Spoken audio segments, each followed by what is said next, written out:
Conexão. Ao vivo. Vamos ver, tô fazendo o que a Alessandra falou para fazer. Isso. Oi, gente! Ai, Elaine, oi, querida, tudo bem? Eu tô meio caruda, né? Hoje, gente, querendo fazer uma live para falar de um assunto tão sério, né? Alguns de vocês me conhecem de me ouvir, né? De me ouvir de tantos anos. Mas se alguém não me conhece, eu vou me apresentar. Eu sou a Bia, uma curiosa e estudiosa de muitos anos, de quase 30 anos de estudo. De estudo desde o Evangelho até aquilo que, apesar de eu não ter nenhuma formação, que eu chamo de psicologia, né?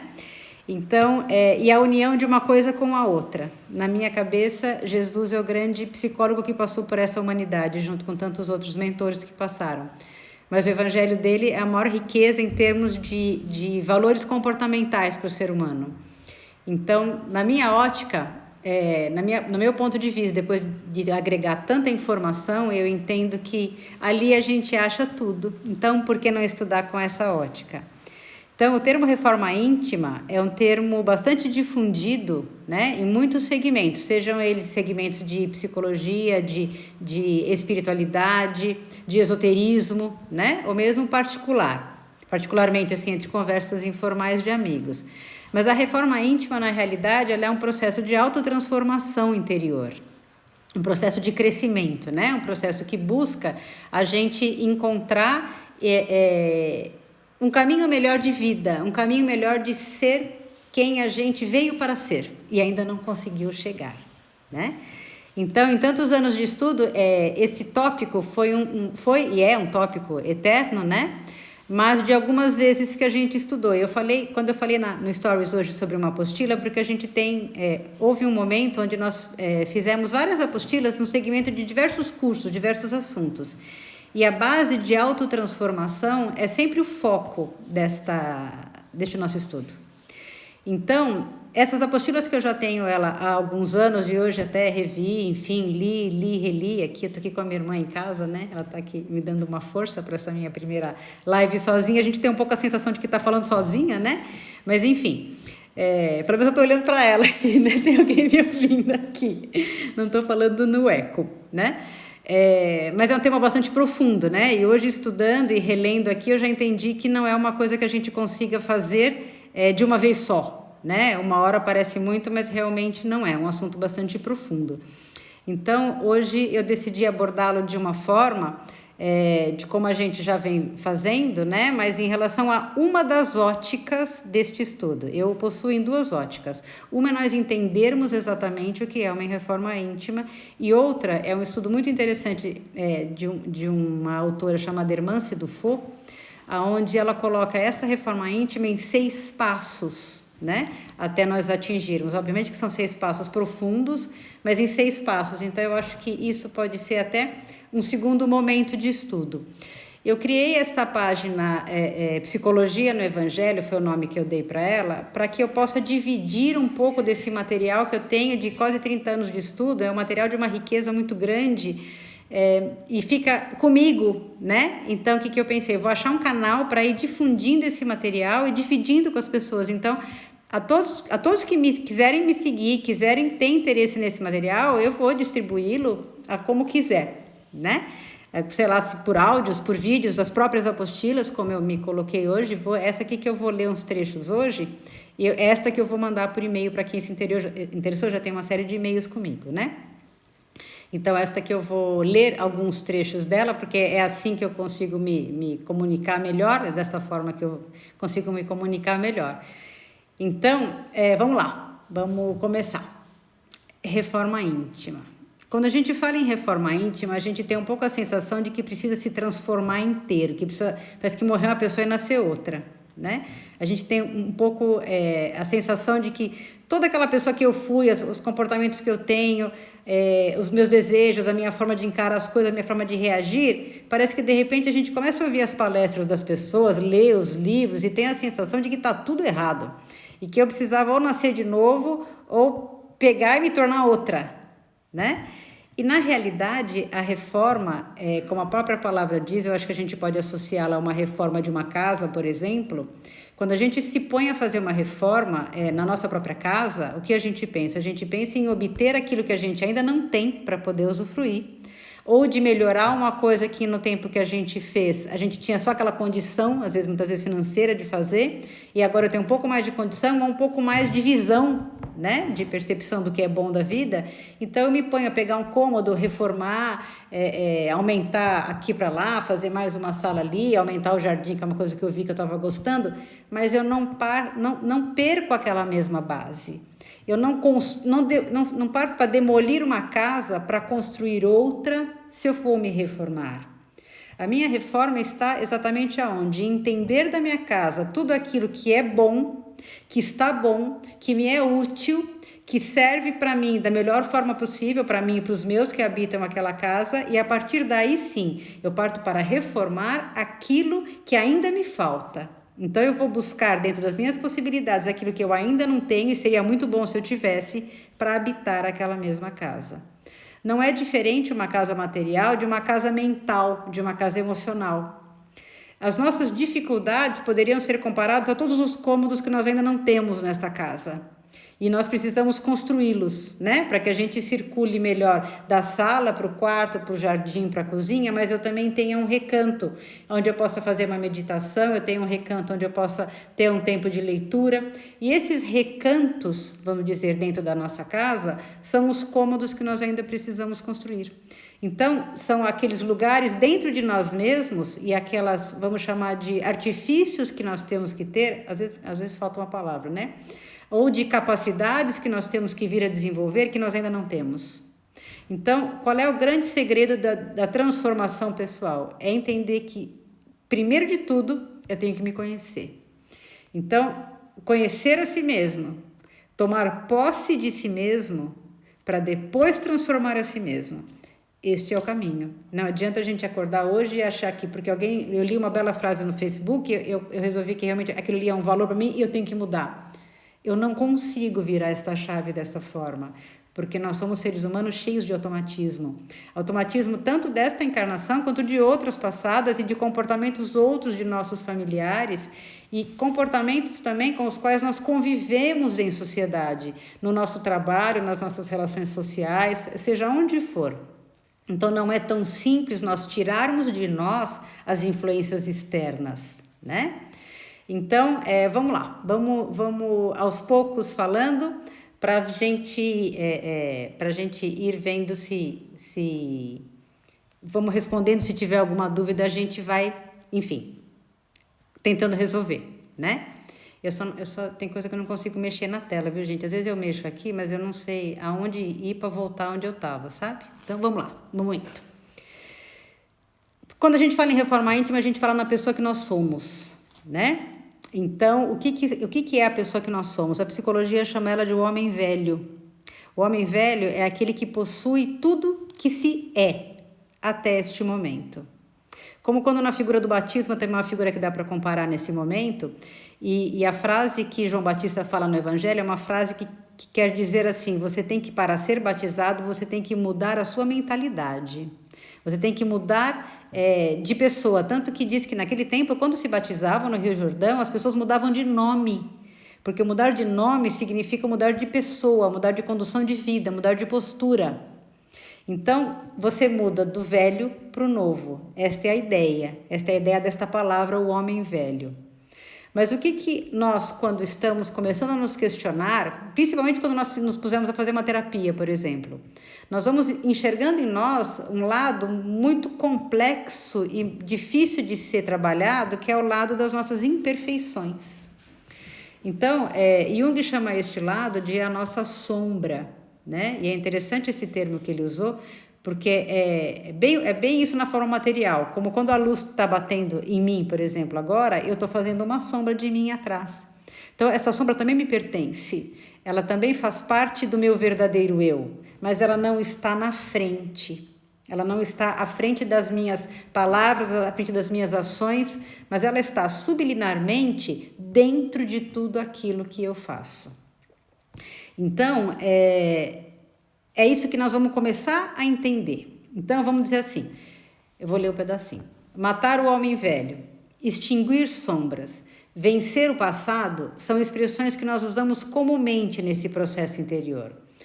Mas, contudo, a gente sabe que, mediante as leis universais que nos criaram, não existe nada que a gente consiga extinguir. A gente consegue apenas transformar coisas, extinguir jamais. Então, de que processo nós precisamos entender? Que não adianta eu querer tirar de dentro de mim alguma coisa e jogar fora. Existe alguma coisa que eu quero tirar de dentro de mim, alguma coisa que precisa ser melhorada, transformada, esclarecida, educada, talvez seja um bom termo. Educar comportamentos, educar sentimentos, educar pensamentos, talvez esse seja uma boa forma de percurso, né? Chamar isso de educação. Fazer deste, vamos chamar de homem velho, um aliado e não um inimigo, alguém que a gente precise destruir e eliminar. Mas sim alguém que você tenha que trazer para perto de você, aconchegar no seu mais íntimo sentimento. Para quê? Para que você possa entendê-lo. Como quando a gente que é mãe, pega um filho que está passando por uma situação difícil, tendo comportamentos difíceis, e o que a gente faz com ele? A gente pega, puxa para perto de si, se ele é pequeno, você põe no colo. Se ele é grande, você põe do seu lado e fala, vamos conversar de verdade. Vamos entender de verdade o que eu posso fazer por você. E dessa mesma forma, é como a gente, aos poucos, sem querer extinguir uma parte de nós, vamos aos poucos trazendo para perto da gente aquilo que não é bom, para que a gente comece a entender melhor até por que sente aquilo, por que tem aqueles tipos de sensação, né? Minha irmã está me olhando aqui, não sei se ela tem alguma dúvida, se ela tiver dúvida e perguntar para mim, eu falo, tá? Bom, vamos lá. Então, primeiro ponto que nós levantamos, não adianta querer eliminar aquilo que nós fomos um dia. Nós temos que pensar naquilo que nós desejamos ser a partir do que somos, né? Vamos lá. Então, o aceitar-se é um processo que ele exige muita coragem da gente.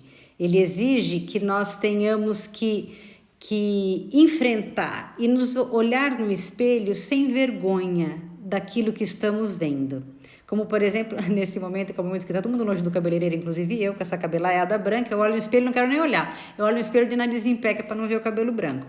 Quando a gente fala em olhar para dentro, é olhar primeiro para ver o cabelo branco, para depois ver o resto.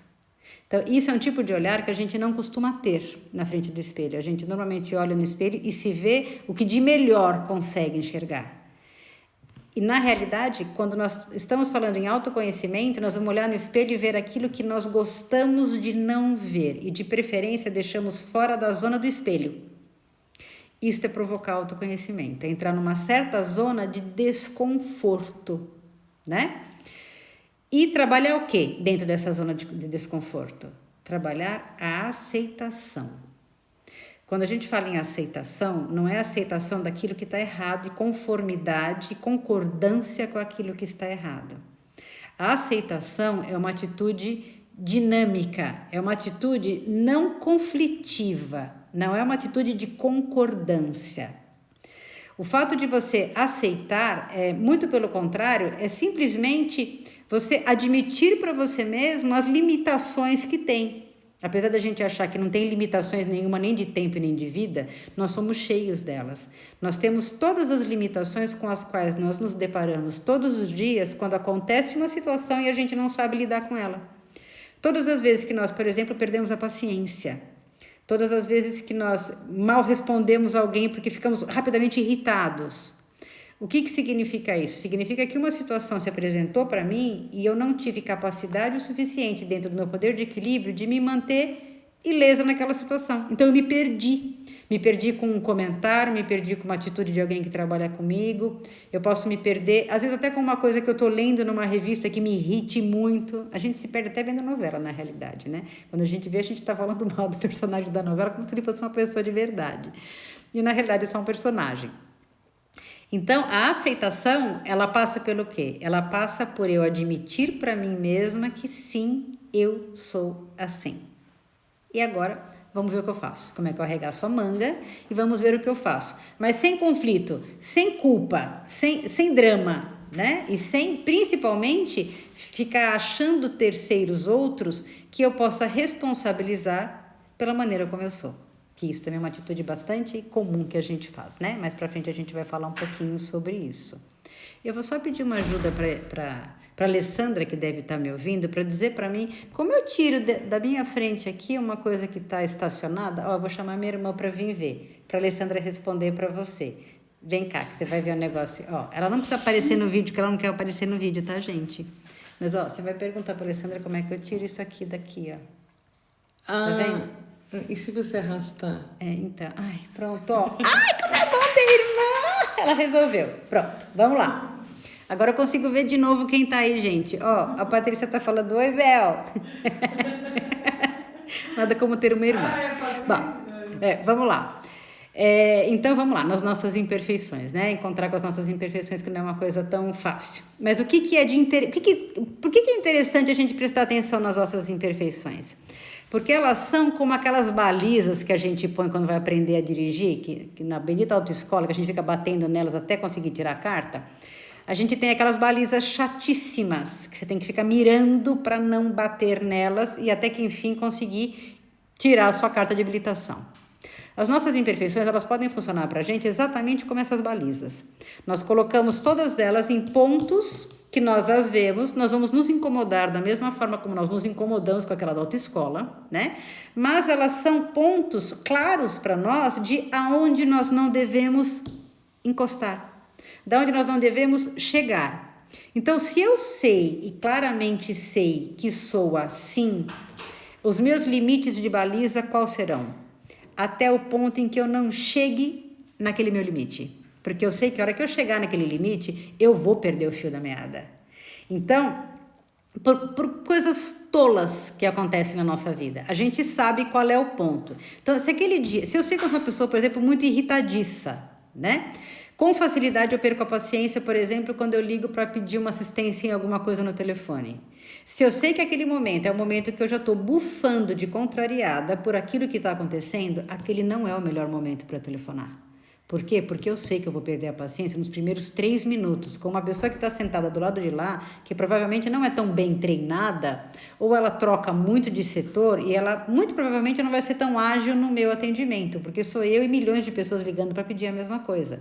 Então, talvez escolher o melhor momento para enfrentar uma situação que vai me tirar com facilidade do sério é respeitar uma baliza minha. Então, a baliza da impaciência anterior, ela já é uma grande baliza para mim, para eu não perder tão fácil a paciência nas situações, né? Então, isso foi só apenas um exemplo corriqueiro de uma coisa que acontece sempre, né? Vamos lá. Dentro dessas balizas que a gente vai evitar, a gente vai organizando uma estrada que seja de um tamanho que eu consiga andar nela, né? Tá, como uma coisa demarcada. Vamos lá. No Evangelho tem uma frase muito comum, muito familiar de Jesus, que é uma coisa que qualquer dia ali na nossa página da Psicologia no Evangelho vamos falar um pouquinho mais profundamente, onde ele diz, é um trecho conhecido, né? A gente ouve bastante nos cultos, seja em que religião for, que a gente deve se reconciliar com o inimigo enquanto está a caminho com ele. E aí depois ele termina essa frase dizendo, porque senão você vai ser levado para o juiz, etc e tal, né? Então, esta frase, tão simples, ela pode ser interpretada de uma forma muito profunda neste quesito reforma íntima. Por que se reconciliar com o inimigo? Esses inimigos nossos todos, como bem disse Jesus, estão todos dentro de nós. São os nossos grandes inimigos, né? Os de fora a gente identifica e consegue até se isolar e até lidar com eles, se tiver uma forma de aprender, uma forma de boa vontade de querer se desenvolver. Mas os que estão dentro de nós, nós só os vamos conhecê-los se nós pesquisarmos muito profundamente. E na hora que nós os localizamos, é um processo de reconciliação, é um processo de ficar em paz, é um processo de aceitar. E de não se culpar por tudo aquilo que nós já fizemos na vida, inclusive pelos nossos erros. Porque os nossos erros nos levaram a ser a pessoa que nós somos neste momento. Os nossos erros e os nossos acertos. Então, ficar nos balizando pelos nossos erros e supondo que se nós não tivéssemos feito aquilo ou aquilo outro, hoje eu seria uma pessoa diferente, é imaturo da nossa parte. Porque nós só somos a pessoa que somos, com a quantidade de virtude que temos, porque cometemos tantos erros anteriormente. Então, nós só conhecemos o acerto porque conhecemos o erro. E nós só nos conhecemos porque existem outras pessoas. Deus foi tão perfeito quando nos criou, que nos criou para que nós nos balizássemos pelo outro. Então, o outro nos mostra quem somos. A reação do outro nos mostra quem nós somos. O nosso desejo de agradar ou de desagradar o outro baliza o nosso comportamento cotidiano. Desde a hora que nós acordamos porque não queremos perder a hora para chegar no trabalho, hoje acordamos porque temos que criar uma rotina dentro de casa, num momento tão diferente como esse que nós estamos vivendo, aí nós pensamos no café da manhã, no marido, no isso, na mãe, no pai, na organização do dia e da vida, pensando em várias pessoas, não só em nós. Porque nós não conseguimos viver dentro de um processo de solidão profunda. Tanto não é à toa que esse processo é deprimente, porque nós nascemos para nos relacionar. Somos seres humanos gregários, agregamos o tempo inteiro, o tempo todo. Fazemos família, construímos isto para nós, né? Então, isto é o rumo da nossa vida.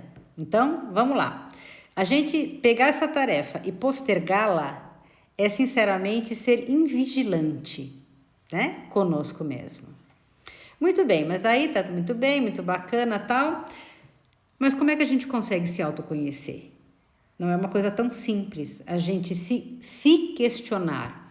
Então, saber se questionar é a chave de se entender. Quando acontece uma situação difícil e ela é, vamos supor, negativa para nós, né? A resposta é negativa para nós, a gente facilmente identifica o que deu de errado. A gente normalmente diz, a reação daquela pessoa foi de uma forma que me magoou, me desagradou, ou me ofendeu, ou não foi condizente com a minha predisposição. Então, é muito fácil para nós terceirizarmos esta visão, né? Isso faz parte daqueles 6 passos que eu falei para vocês da reforma íntima. Um deles é este. Nós temos este hábito de nomear outros como responsáveis dos nossos desgostos, né?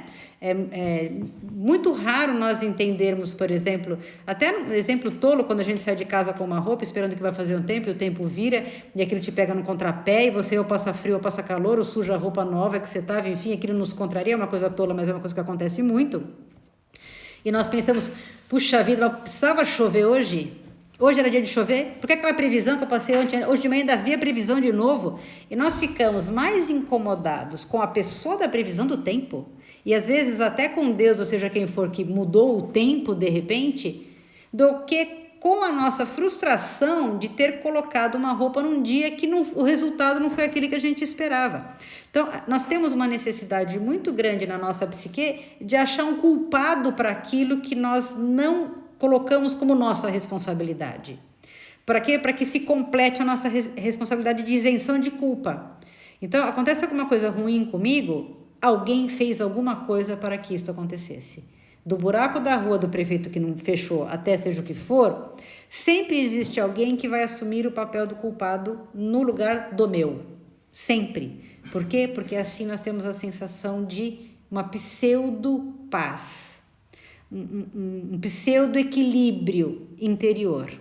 E de culpas em culpas e de terceirizações em terceirizações, nós vamos caminhando, né? Só que durante esse tempo todo, sem se preocupar tanto conosco mesmo, sem se preocupar tanto com como eu estou agindo e reagindo em relação a tudo. E quem sou eu, a terceira pessoa na vida dos outros, porque também não vamos esquecer que a gente também assume esse papel, né? Os outros também nos culpam. E quando eles nos culpam por alguma coisa, a nossa tendência é retrucar, dizer eu não. Isso faz parte do nosso processo egóico, que é uma coisa bastante complexa, né? O nosso ego tão fortalecido nesse mundo contemporâneo nosso, e essa necessidade desse ego fortalecido é um grande entrave para nós, né? Então, sublimar esta força egóica dentro de nós faz parte deste processo de reconstrução e de transformação. Faz parte desse processo de reforma interior, né? Faz parte desse processo de achar um propósito para a sua vida, de entender qual é o propósito da sua vida, que não é simplesmente viver, não é simplesmente passar o tempo, não é simplesmente acordar para dormir de novo no final do dia, né? Todos nós temos um propósito em existirmos. E este propósito, encontrar este propósito, gerar um encontro entre o nosso próprio ego, que é a nossa consciência de vigília, e unir este ego com o nosso inconsciente, com o nosso self, com o nosso eu superior, com o nosso espírito, fazer disto um encontro, esta conexão é o nosso propósito. Quando nós conseguimos entender o nosso propósito, nós conseguimos entender qual é a conexão que existe entre o nosso ego e o nosso eu superior. Então, a busca do propósito, ela é inconsciente quando nós estamos buscando um autoconhecimento, porque nós vamos dar de cara com ela. A hora que nós formos buscando entender quem nós somos e o que nos falta, nós vamos entender. Antes de chegar no vazio existencial. Que quando a gente vive apenas no círculo do ego, a chance que nós temos de, em algum momento da vida, entender que nós temos um vazio existencial e que a vida simplesmente está passando e a gente não sabe aonde vai chegar correndo tanto, é a falta do nosso propósito. Então, antes que chegue neste ponto, o processo de autoconhecimento, ele é o melhor amigo que a gente pode ter, né? Vamos lá, vamos continuar. Sabemos nos questionar? Quando nós começamos este processo, até por um pouco de experiência da vida de estar há muitos anos lidando com isso e com pessoas que trazem perguntas, né, em função de tudo isto, de todo este processo,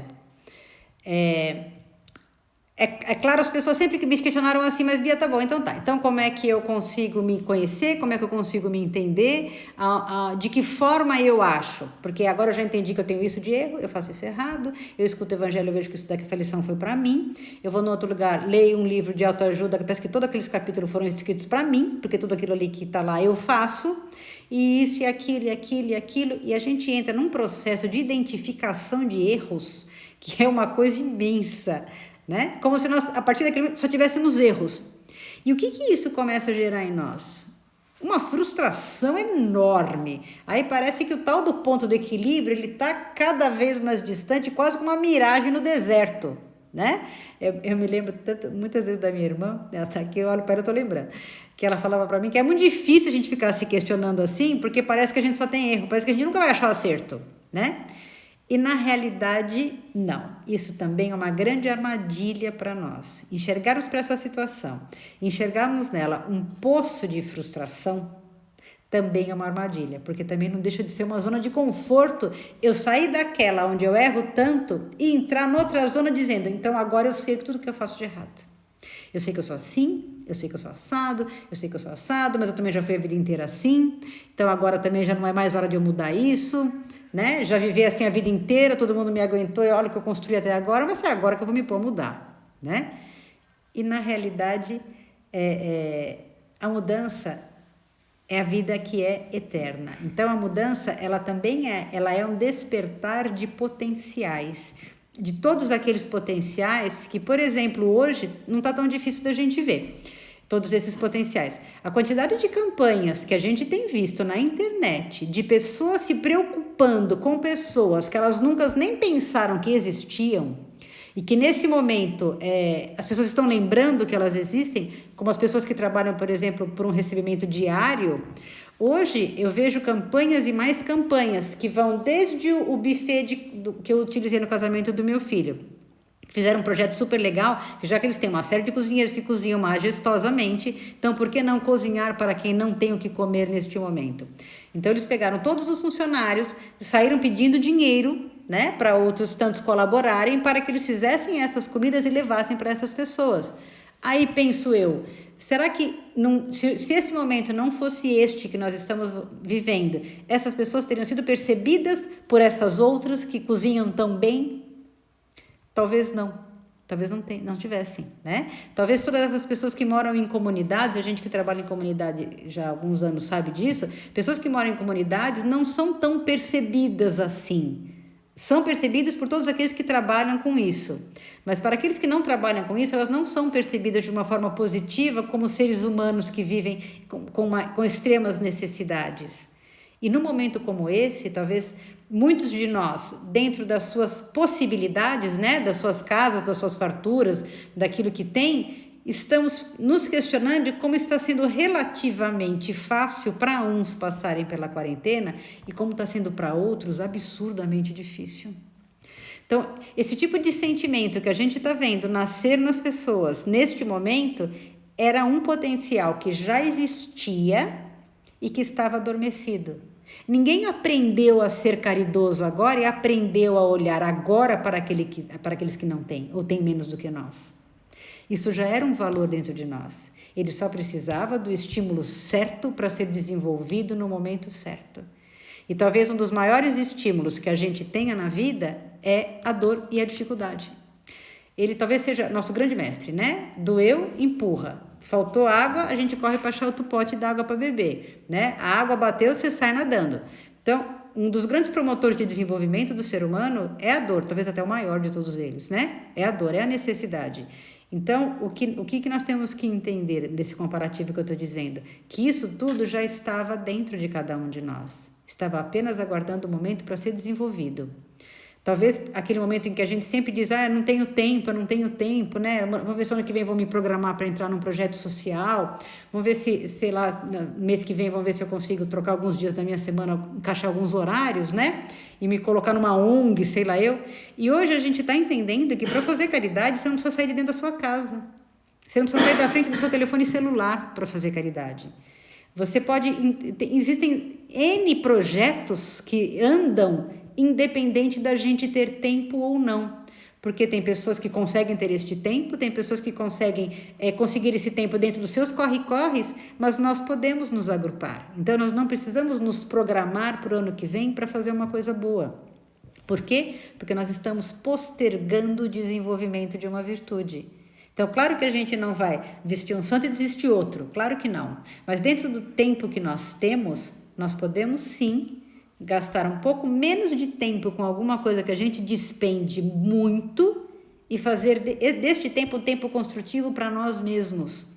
Um tempo de desenvolvimento de todas aquelas virtudes que nos faltam. E no fundo, quando o processo vai passando, a gente vai sabendo todas as virtudes que nos faltam, né?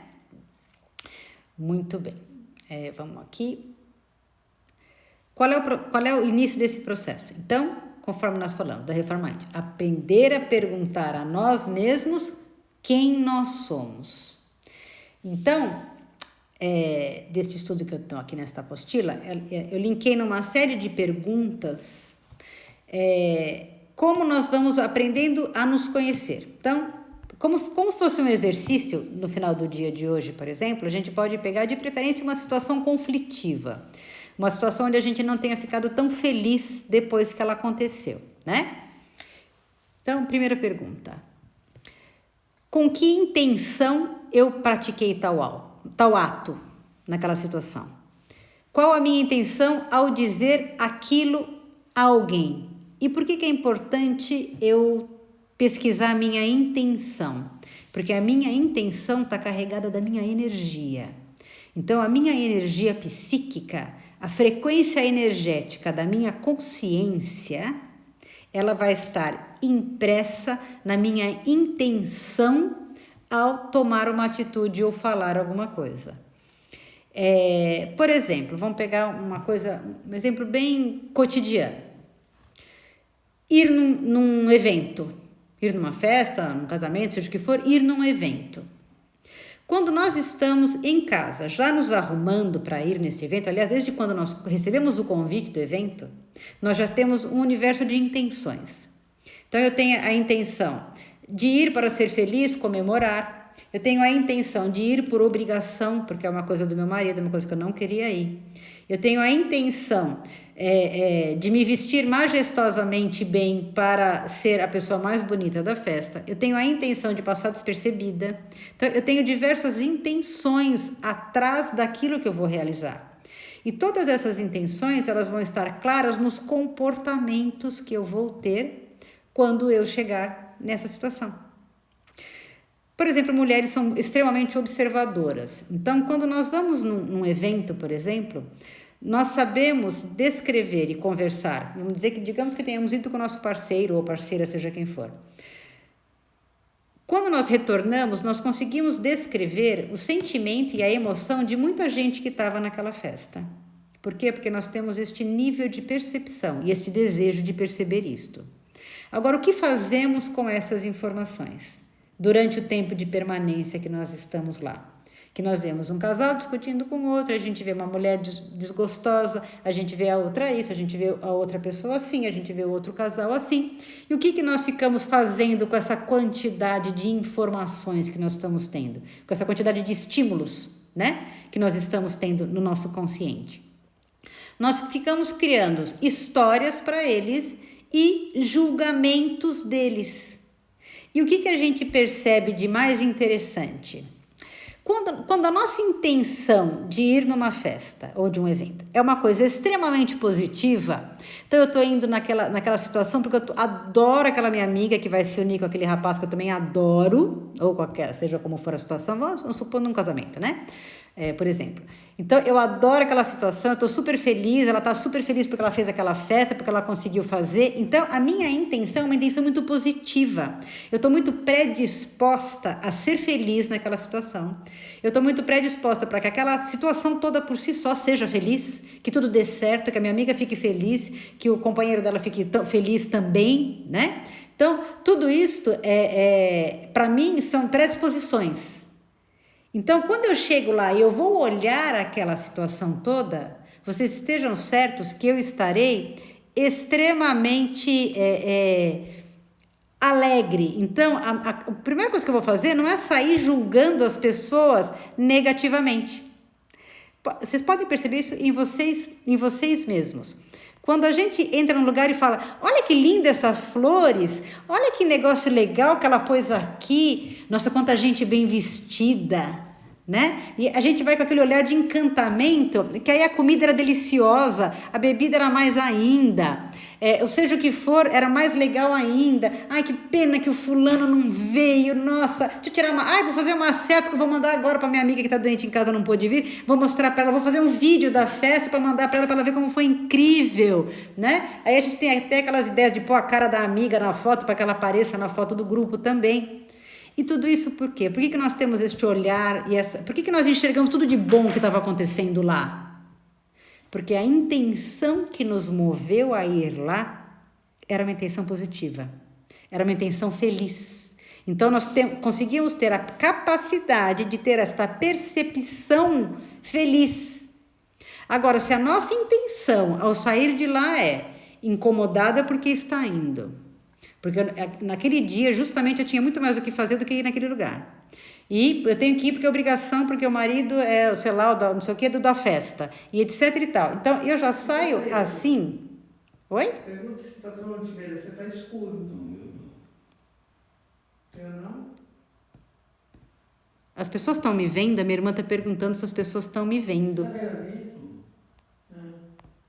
Não sei dizer, eu não sei nem mexer aqui nesse negócio da tela, pode ser sincera, para ver se as pessoas estão me vendo. Bom, enfim. Então, o que eu estou querendo dizer com isso? Que nós olharmos para a situação e entendermos a real intenção nossa, sem ter vergonha, viu, gente? Porque às vezes a nossa intenção a sair de casa, a gente não vê a hora de chegar lá para criticar tudo. Porque aquele casamento está sendo uma ostentação, porque aquele convite, eu nunca vi convite mais enfeitado na minha vida, não precisava daquilo, precisava ter a pérola, mais a fita, mais o saco plástico, mais o isso, mais o aquilo, mais uma pessoa para entregar, mais uma caixa que veio junto com o convite. Então, aquele tipo de pensamento tão complexo eu já começo a ter na minha casa, de más intenções em relação a tudo aquilo. Então, obviamente, quando eu chegar lá, o meu sentimento vai ser esse. E aonde está o nosso segredo? Em conseguir olhar para nós mesmos e entendermos a nossa intenção. Se a gente não entender a intenção, a gente não vai entender nada. Porque a gente não vai entender nem a intenção e nem o sentimento, que é um outro tópico que a gente tem que ter a percepção sobre nós mesmos para conseguirmos nos conhecer. Então, a intenção é o primeiro tópico. Segundo tópico. Que sentimento estava por trás daquele acontecimento? Tanto o seu sentimento quanto o sentimento da outra pessoa. Então, digamos que naquela situação tenha acontecido alguma coisa, né? Tanto boa quanto ruim. A gente pega as ruins para analisar, porque obviamente que as positivas, elas já foram conquistas nossas. Se eu consigo ir no lugar e me comportar positivamente e ver tudo de bom que está acontecendo lá, é porque eu já desenvolvi essa virtude, certo? Então, para a gente vai estudar, que tem muita gente que sempre perguntou para mim, por que a gente só fala em doença quando vai estudar? Obviamente, porque as doenças psíquicas são os nossos conflitos, os nossos acertos e alegrias, a gente não precisa estudar, porque já são virtudes, já são conquistas. Então, vamos buscar aquilo que a gente não conquistou ainda, que são as nossas dores, né? Então, que sentimento estava por trás daquele acontecimento? Aprendamos a dar nomes aos nossos sentimentos. Aprendamos a entendê-los e a nomeá-los. Para quê? Para irmos conhecendo a nossa vida emocional. Para ir nos conhecendo como emoção, não só como intelecto. Porque como intelecto, a gente se apresenta, eu sou fulana que fiz tal faculdade, que trabalho com isso, que sei fazer isso, que faço essa ginástica, que tenho essa habilidade, isso aqui. Intelectualmente, nós nos conhecemos muito bem. Agora, emocionalmente, talvez nem tanto, né? E esses mecanismos de entender os nossos sentimentos por trás das nossas atitudes é a base do nosso comportamento. O nosso comportamento ele é movido, impulsionado pelo nosso sistema de emoção. Então, nós temos um sistema dentro do cérebro que é um sistema de razão e temos uma outra parte do sistema límbico que é a parte de emoção. Não existe pensamento nosso que não seja revestido de emoção. Boa ou ruim, ou mediana, seja como for. E nos conhecer nessas emoções diz para nós quem nós somos. Então, nos entender através de sentimentos diz para nós quem nós somos. Se nós somos pessoas invejosas, se nós temos nos outros que são ou entre aspas, maiores ou melhores, ou mais bonitos, ou mais inteligentes, ou mais bem-sucedidos, ou seja, o que for mais que a gente rotule ter, eles são pontos de inspiração para nós ou eles são pontos onde nós olhamos e criticamos porque nós nos invejamos por não sermos? Existe uma diferença enorme entre isso. Hoje nas redes sociais a gente vê claramente isso, a diferença que existe entre você se inspirar em alguém e você invejar alguém. Nos comentários de qualquer foto, a gente consegue distinguir. Este está inspirado, este está invejando. Este está inspirado, este está invejando. Por quê? Pelo sentimento que está contido ali. Pelo sentimento e pela intenção que moveu aquela pessoa a falar aquela frase. Não é tão difícil para nós interpretarmos isso. Aliás, não é nem um pouco difícil para nós, né? Interpretarmos isso. Então, assim, entendemos o nosso sentimento naquela situação? Ótimo. Então, vamos entender o sentimento do outro nessa situação. E para que entender o sentimento do outro? Para exercitar em nós uma coisa chamada empatia. E quando a gente aprende sobre inteligência emocional, a gente aprende muito sobre empatia. Porque inteligência emocional não é só você saber se conter, né? Ter a sua inteligência na sua emoção. Inteligência emocional é você saber se relacionar entendendo o outro para entender o seu mecanismo, para entender que esses dois mecanismos se relacionam um com o outro. E aí sim ele ser um mecanismo inteligente. Então, pelo mesmo motivo pelo qual você tem que entender o seu sentimento, você tem que buscar entender o sentimento do outro. Mas você só entende o sentimento do outro quando você consegue se colocar no lugar dele, na situação que ele passou com você. Então, o que você faria se você estivesse no lugar dele agindo com você? E não simplesmente que resposta positiva você queria dele, julgando-o. Não. Empatia é você se colocar no lugar da atendente da NET, do telefone. A hora que a gente liga, extravasando horrores porque você queria assistir aquele bendito negócio, porque você já está há 3 dias ou 1 semana com aquela internet na sua casa que não funciona de jeito nenhum e você precisa trabalhar e você está até as tampas. Aí você se coloca no lugar da moça que, para ser uma atendente na net, estar trabalhando lá, muito provavelmente ela deve ter tido na vida dela muito menos condições e oportunidades do que você que contratou a net teve na vida. Então, se nós tivermos um pingo de empatia e entendermos, lembra das balizas demarcatórias que nós temos que ter nossas para ver aonde a gente bate com o carro e não consegue pôr na vaga? A outra pessoa também as tem.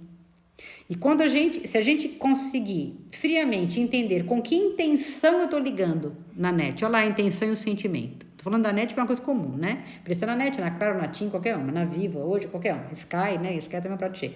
Enfim, se você entende o sentimento que você está ligando, você já está ligando com o sentimento de destruição da pessoa que vai atender o telefone, você jamais vai se colocar no lugar dela para ver se ela consegue ou não resolver o seu problema. Se ela tem a capacidade ou não. Ou se a baliza demarcatória dela, nos primeiros 10 minutos, você entendeu que ela não tem a capacidade de te dar a resposta que você estava querendo. Então, você continuar tentando a resposta até o ponto que você xinga aquela pessoa, é passar da sua baliza demarcatória. É não conseguir agir com empatia, se colocando literalmente no lugar daquela pessoa falando com você. Então, quando você xinga aquela pessoa, você imagina que ela pode ser uma pessoa que mora numa comunidade, que toma 500 ônibus para chegar naquele lugar, porque foi o único emprego que ela arrumou, para ficar o dia inteiro no telefone escutando o desaforo dos outros. Você consegue se colocar no lugar dela, para ver o sentimento dela, para despertar em você talvez um pouco mais de paciência, ou talvez uma habilidade melhor de ser um pouco mais clara do que está querendo dizer? Isto é empatia. Isso é muito mais do que a gente ter caridade ou fraternidade. Isso é ter empatia, é ter uma relação mais inteligente em termos de sentimento, né? Muito bem, então vamos lá. Esse outro passo. Então falamos de entender qual foi a sua intenção, entender o seu sentimento, entender o sentimento do outro naquela situação que aconteceu. Hoje, no final do dia, a gente pode pegar uma situação do dia de hoje e tentar trabalhar isso, tentar colocar estes moldes. Muito bem, nós vamos ter respostas. Nós vamos ter todas essas respostas. E entendo essas respostas, aí o que eu faço com elas? O que eu faço com as respostas? Para tirar disso um aprendizado. Eu vou chegar num resultado. Se eu me esbravejei com a moça da net no telefone e xinguei, fiz e aconteci, existe uma grande chance de eu sair desta minha avaliação com um sentimento de culpa por ter cometido aquilo que eu chamaria de um erro, entre aspas, né? Eu podia ter tido um pouquinho mais de virtude naquele momento do que eu tive. Então, eu frustro automaticamente. E da frustração para chegar na culpa é 1 segundo. E o que é a culpa? Por que a gente comumente associa a reforma íntima com essa ideia de anulação de sentimentos, de negação de impulso, de eliminação de tendência? Então você fala, nossa, mas eu vou deixar de ser eu para poder falar com a moça da net no telefone? Não. Ninguém deixa de ser o que é. O que a gente pode é ser uma versão muito melhorada de nós mesmos. A gente não vai deixar de ser quem é, não vai perder um pingo da sua essência, mas a gente pode melhorar comportamentos, a gente pode ter mais entendimentos, a gente pode passar de ano na escola do vou conquistar virtudes, a gente pode passar de ano na escola do vou desacelerar um pouco da força do meu ego. Tudo isso são empenhos que a gente pode ter. Para quê? Para não sair do exercício com o sentimento de culpa. Porque o que é o sentimento de culpa? Ele é uma repressão no seu sistema de mudança. Ele é aquele que vai falar, tá vendo? Hoje você vai tentar isso, amanhã você vai culpar. Depois de amanhã você vai tentar outra coisa, você vai culpar de novo. Daqui a pouco eu passo o dia, só tenho culpa, eu só fiz coisa errada. E aí? Quando que eu vou ficar uma pessoa melhor? Então, quer saber? A melhor coisa que eu paro de pensar é como é que eu sou, porque pelo menos não tenho tanta culpa. Só que a culpa, ela não renova nada. A culpa é um limitador. A culpa também é uma zona do ego, viu, gente? Qualquer dia a gente pode falar disso, porque a culpa também é uma zona do ego. Quando você chega nela, você entra e estaciona nela. E ela é uma zona perigosa, inclusive, porque ela é uma zona autodepreciativa. Ela é uma zona onde você vai se colocando, o seu auto-amor vai indo pro lixo. Quando você fica estacionado na zona da culpa. Você começa a se achar incompetente. Todo mundo consegue falar legal no telefone com a moça da net, menos eu. Todo mundo consegue fazer isso, menos eu. Por que as pessoas têm tanta paciência nas filas e eu não? E aí nós entramos naquele processo de comparação. Lembra que não é inspiração? É comparação negativa? Então, aí parece que o mundo consegue andar para frente, menos eu. E isso é um processo de limitação de capacidades. Quando lá no começo, na reforma íntima, o que a gente falou? A gente falou que se descobrir o potencial que nós já temos dentro de nós é o grande caminho da conquista íntima. Quando nós conseguimos a plenitude dos nossos potenciais, com certeza nós somos uma pessoa melhor. E tentar ser uma pessoa melhor de um dia para o outro é o exercício que qualquer um de nós deve ter cotidianamente, né? Então, muito bem, a culpa não renova, ela limita, ela não educa, ela nos contém num espaço. Vamos pensar na culpa como uma caixa. Você entra dentro dela e ali você tem um tamanho que você pode até conhecer, mas ela é um tamanho limitado. E quando a gente fala em desenvolvimento, a gente fala em infinito. Não é ponderável o quanto nós podemos nos desenvolver. O quanto nós podemos, como diz no Evangelho, do átomo ao arcanjo, que a gente nem sonha que seja um arcanjo, né? Talvez muito mais do que um Cristo, a gente nem sonha o que seja um arcanjo. Enfim, mas nós podemos. Então, o que nós temos que chegar à conclusão depois de nos analisarmos essas três características conforme nós falamos hoje? Que as nossas imperfeições são o nosso patrimônio. E elas jamais vão ser exterminadas, elas vão ser transformadas. Então, reformar é formar novamente. É pegar aquele cômodo, aquela casa e dar uma nova direção para ela. Abrir novos horizontes para ela. Colocar dentro dela valores que nós já possuímos e nem sabíamos que possuímos. Mas que com o exercício do desenvolvimento, nós vamos achando eles, né? Corrigindo deficiências, principalmente de raízes que a gente às vezes tem na nossa família, estas raízes. E no comportamento de familiares. E às vezes a gente não se questiona e quando vê está fazendo igualzinho ao que todo mundo faz em casa na família. Por quê? Porque nós não paramos para pensar em nós mesmos. Então, reforma íntima não é levantar a bandeira do eu sou contra eu mesma. Muito pelo contrário. Não é se reprimir, e sim se educar. Não é exterminar o mal em nós, e sim fortalecer o bem. É muito diferente uma coisa da outra. E o bem, gente, vocês tenham certeza que ele está assim aos montes adormecidos na nossa consciência. Aos montes, porque Deus nos criou para sermos perfeitos como Ele. Gente, desculpa, eu não estou falando com vocês, sabe por quê? Não está andando aqui aquele negocinho que fica andando, que as pessoas falam com a gente, não está andando, sabe? Então, vamos lá. Agora que eu estou vendo que até uma opção de gente falou comigo, desculpa, né? Depois eu vejo, tá? O que todo mundo falou comigo? Vamos lá. Então, foco. Reforma íntima não é ficar valorizando o que de ruim você tem. É valorizar o que de bom você já tem. São dois pesos completamente diferentes. E fazer com que o de bem cresça num grau que quando você vê o que aquilo que não é tão bom, ele vai ir diminuindo, né? Mas exigindo de você aquilo que é possível. Aquilo que dentro das benditas balizas que nós temos, né? Aquilo que você vê que é possível. Não adianta querer dar 50 passos de uma vez, de hoje de manhã, amanhã acordar a pessoa mais incrível possível, que vai passar o dia ligando para todas as assistências técnicas que nós temos, da NET, da Sky, da TIM, da Claro, e de tudo para resolver todos os problemas. Aí você vai aproveitar e ligar para o cara da geladeira, do micro-ondas, para o eletricista que marcou e não veio, para Porto Seguro, você vai ligar para todo mundo, porque você nasceu outra pessoa. Não, você não vai acordar outra pessoa, você vai acordar exatamente a mesma, só que com uma vontade de ser outra pessoa. Não é outra pessoa, extrema é errado. De ser a mesma pessoa numa versão muito melhor. Porque todos nós somos capazes disso, né? Uma versão... Ai, Adri, obrigada se você arrastar. Agora comecei a arrastar, começou a aparecer. Enfim, mas é uma versão muito melhor daquilo que nós com certeza temos dentro de nós.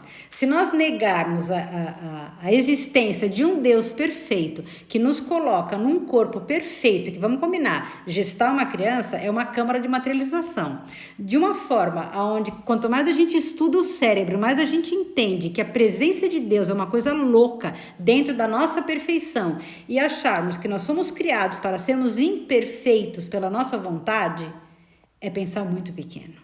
É fazer de um excesso de desculpismo o nosso método de viver. E o nosso método de viver, ele deve ser um método de crescimento, de falar, não, cada dia eu vou ser melhor. Igual quando a gente entra na escola e vai melhorando, passando, né?